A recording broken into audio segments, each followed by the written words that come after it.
সাধারণত বিধানসভাতে তো মানুষের নিয়ে আলোচনা হয়, কিন্তু যদি বিধানসভাতে গাছের মৃত্যুতে শোকসভা হতো তাহলে আমার রাজ্যটা আজকে স্বর্গরাজ্যে পরিণত হতো।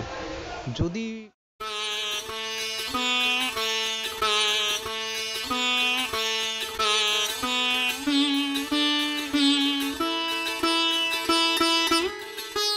নমস্কার, আমি সৌম্যজিৎ পুজো দর্শনে আপনাদের সকলকে স্বাগত জানাই। আমার বিশ্বাস আপনারা সকলে সুস্থ আছেন।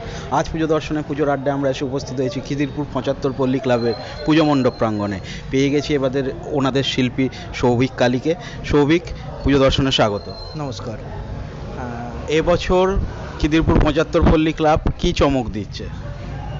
চমক বলতে এখানে তো প্রথম কথা, বরাবর একটা সাবেকি পুজো হয়ে এসছে। খিদিরপুর ৭৫ পল্লী সাবেকি পুজোর নামেই পরিচিত কলকাতার মানুষের কাছে। গত বছর থেকে থিম পুজো করছে। গত বছর বিভাসদা করেছিলেন, এই বছর আমি দায়িত্ব পেয়েছি। আমি চেষ্টা করছি আমার মতো করে একটু অন্যরকম ধরনের একটা কাজ করা।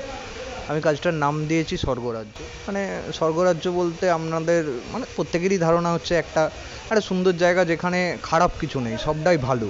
হ্যাঁ, স্বর্গরাজ্যের কনসেপ্ট তো এরকমই। তো এই কনসেপ্টটা মেনলি আমার কবি সুমনের একটা গান থেকে নেওয়া। হ্যাঁ, গানটা হচ্ছে, আমি চাই সাঁওতাল তার ভাষায় বলবে রাষ্ট্রপুঞ্জে, আমি চাই মহল ফুটবে শৌখিনতার গোলাপকুঞ্জে। এই গানের একটা লাইন আছে মাঝামাঝি করে, আমি চাই গাছ কাটা হলে শোকসভা হবে বিধানসভায়। এই লাইনটাই হচ্ছে আমার মেনলি কনসেপ্ট। হ্যাঁ, আমি এখানে একটা বিধানসভা স্ট্রাকচার করেছি। আপনার মানে যেখানটায় দেখাচ্ছি এটা একটা বিধানসভা স্ট্রাকচার। এই বিধানসভা স্ট্রাকচারের মধ্যেই একটা মানে গাছ কাটা রিলেটেড ইস্যুতে শোকসভা পালন হবে। ঠিক আছে, মানে সাধারণত বিধানসভাতে তো মানুষের নিয়ে আলোচনা হয়, কিন্তু যদি বিধানসভাতে গাছের মৃত্যুতে শোকসভা হতো তাহলে আমার রাজ্যটা আজকে স্বর্গরাজ্যে পরিণত হতো।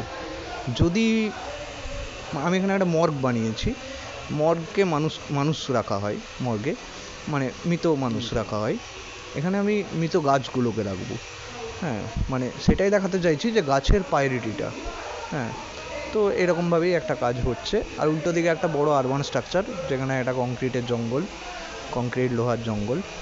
তো এরকম পরিবেশ নিয়ে যেহেতু কাজ, প্রতিমায় কি থাকছে?